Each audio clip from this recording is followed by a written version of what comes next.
I need to mention. And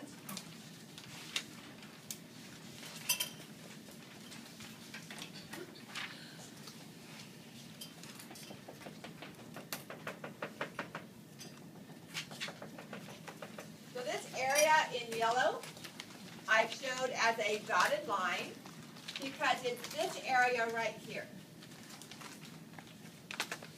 You have to open up the lateral sulcus, and then you would see another region of gyri and sulci, and that is the insula. So I'll show it to you on a model in just one moment. And it's there because the brain has grown so rapidly that the frontal lobe and temporal lobe kind of cover over it. So here's the lateral sulcus on the model, all right? And it's not cut in that region, but if I lift it up and you look inside, see how you can see additional gyri and sulci? That's the insula, all right? It has pia mater over it, so it's still considered to be the outer gray matter of the brain. It's cortical tissue. It's just covered up by the growth of the frontal lobe and the temporal lobe. You can also see it in this structure right here. Okay, so this is the insula as well. We put it in the model. You look on the wrong side. So when you look inside, you can see, we open up the lateral sulcus, you can see the insula. It has really cool, weird functions. So, trying to decide whether or not to tell the teacher that the person sitting next to you is cheating on their exam will make the insula light up. Trying to decide whether you like bitter chocolate or milk chocolate will make the insula light up. I hate milk chocolate. Oh. Bitter chocolate is great, but milk chocolate is just too sweet. Smelling the food or tasting some yogurt in your refrigerator to see if it's spoiled or not. Trying to decide, okay, is this spoiled or just sour because it's yogurt? Will make the insula light up.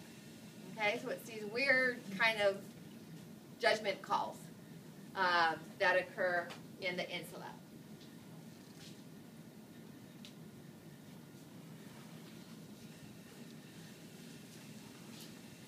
Okay, we're going to come back to the cingulate gyrus tomorrow. And right now we're going to talk about cerebral nuclei or basal nuclei. So pick out one of the plain pages to diagram this on. The function of the basal nuclei starts on page 72, but unfortunately I don't have it diagrammed very well anatomically there. I have it shown on PowerPoint. Remember what our definition of nuclei is? What is a nucleus in reference to nervous tissue? Collections of cell bodies located where? How do we contrast it to ganglia? A ganglion is a collection of cell bodies located outside the central nervous system, like our dorsal root ganglia. All right, so nuclei are a collection of cell bodies located within the central nervous system. So the gyri, this gray matter here, is really formed of nuclei, which we don't name specifically. The thalamus, if I draw the thalamus in here, which we'll talk about next.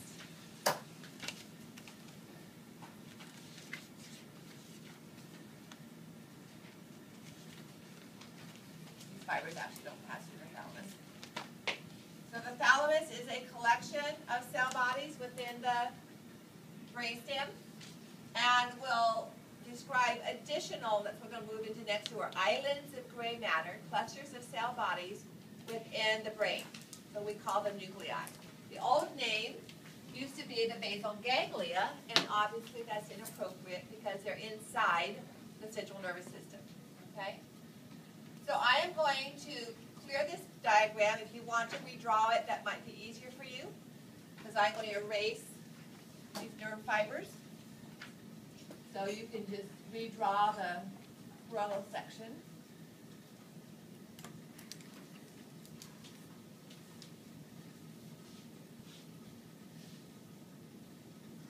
And I'm also going to erase the brain, so if you want to take pictures of that, now's your time.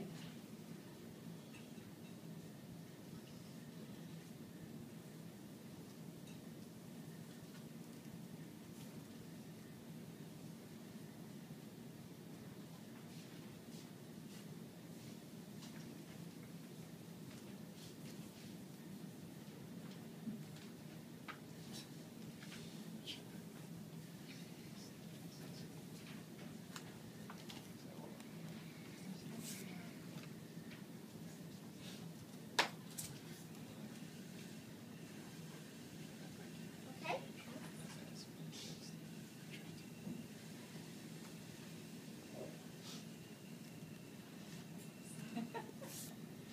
Be nice to me.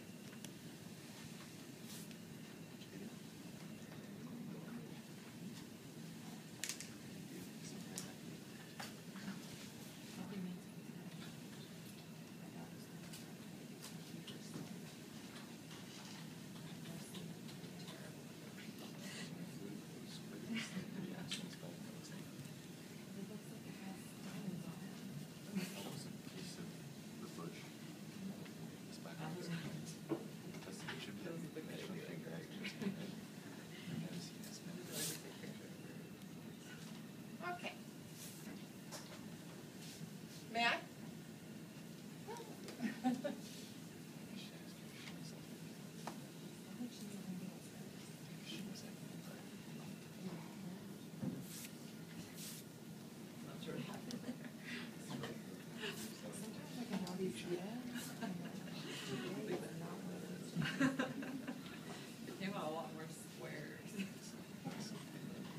All right. So when we talk about the basal nuclei or cerebral nuclei,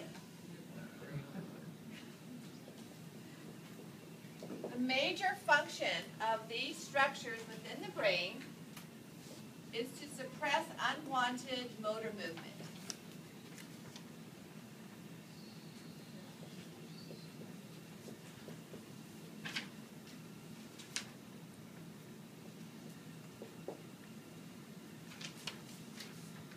And as you'll see why when we do the clay modeling on Tuesday,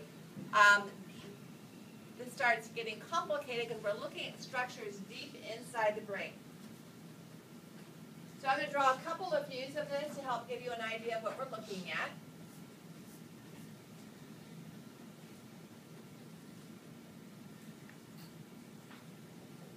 And this first component of the basal nuclei is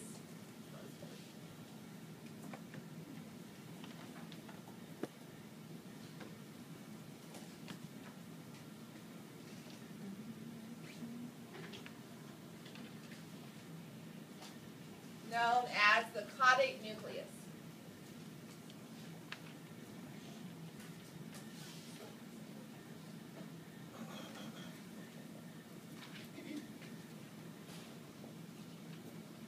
This is the head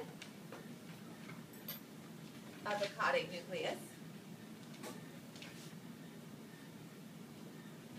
The body of the caudate nucleus. And the tail of the caudate nucleus.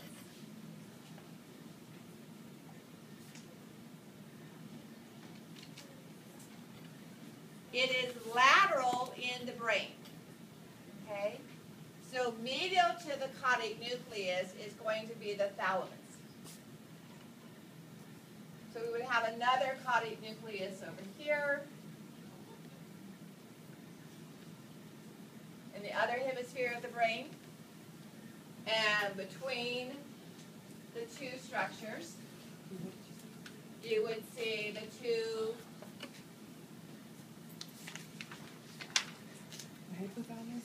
thalamus. You would see the two thalamic nuclei.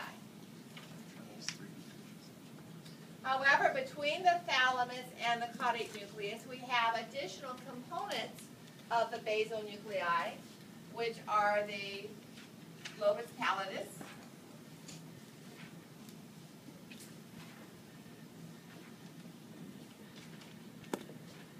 and the putamen.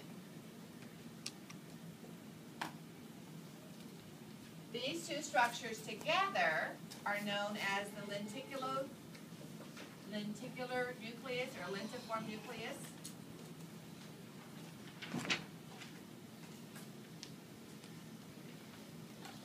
And all three structures are known as the corpus striatum because the connections between them make it look striated. Okay? I'm going to draw another diagram on the board, and then I'm going to put those structures on this coronal section. These are within the brain, so we can't see them unless we do a cross-section of the brain.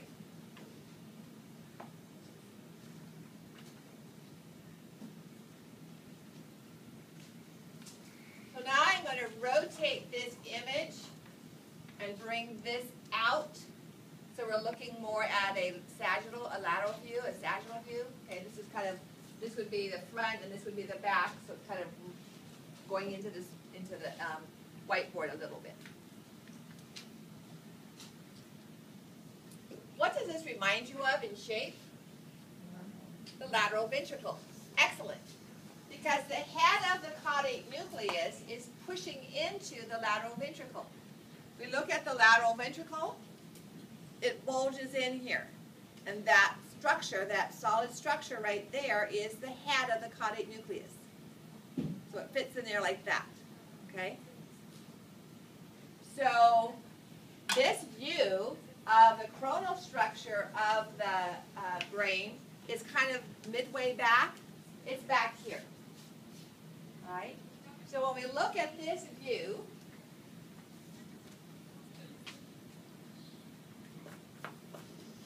the body of the caudate nucleus is right here. Okay? And the tail of the caudate nucleus would be right here.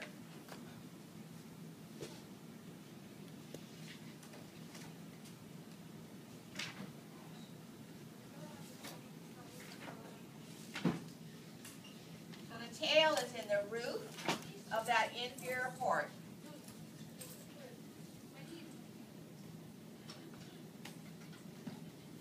So where will we find the head of the caudate nucleus?